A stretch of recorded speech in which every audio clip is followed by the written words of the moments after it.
نماز پڑھتے ہوئے اگر رکعت بھول جائیں تو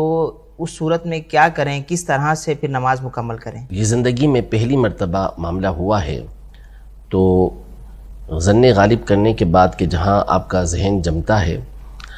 نماز کو مکمل کریں، مکمل کرنے کے بعد دوبارہ اس نماز کو پڑھ لیں، یہ بہتر طریقہ کار ہے۔ اور اگر بار بار یہ معاملہ پیش آتا ہے کہ رکعتیں بھول جاتے ہیں کہ کون سی رکعت میں ہیں، تو اس میں پہلے تو آپ سوچیں گے، غور و فکر کریں گے کہ کون سی رکعت ہے۔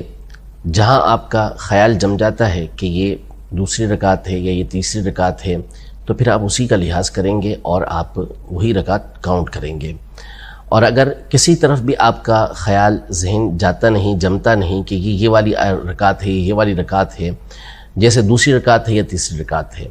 تو پھر اس میں علماء نے یہ ارشاد فرمایا کہ اس کو دوسری رکعت کاؤنٹ کرے کہ یہ دوسری رکعت ہوگی۔ اور پھر اس میں جس طرح دوسری رکعت کے اوپر آپ نے تحیات پڑھنی ہے، اسی طرح تیسری میں بھی پڑھنی ہے اور چوتھی میں بھی پڑھنی ہے، کیونکہ ہو سکتا ہے کہ یہ جس کو تیسری سمجھ رہے ہیں وہ چوتھی رکعت ہو، تو اس میں بھی آپ نے تحیات پڑھنی ہے اور پھر آخر میں آپ نے سجدہ سہو کرنا ہے۔ اس کو کہتے ہیں کم کے اوپر بھی نہ کرنا، یعنی جو کمی والی صورت ہے اس کو اختیار کریں گے اور پھر اس کے بعد آخر میں سجدہ سہو بھی کریں گے۔ تو یہ اس کا طریقہ کار ہوتا ہے کہ ظن غالب کرنا ہے، جہاں ذہن جم جاتا ہے فبیہا اسی کا لحاظ رکھیں گے، ذہن نہیں جمتا تو پھر کم والی طرف کو لیں گے اور اس میں پھر تیسری رکعت میں بھی آپ تحیات کے اندر بیٹھ کے آخر کے اندر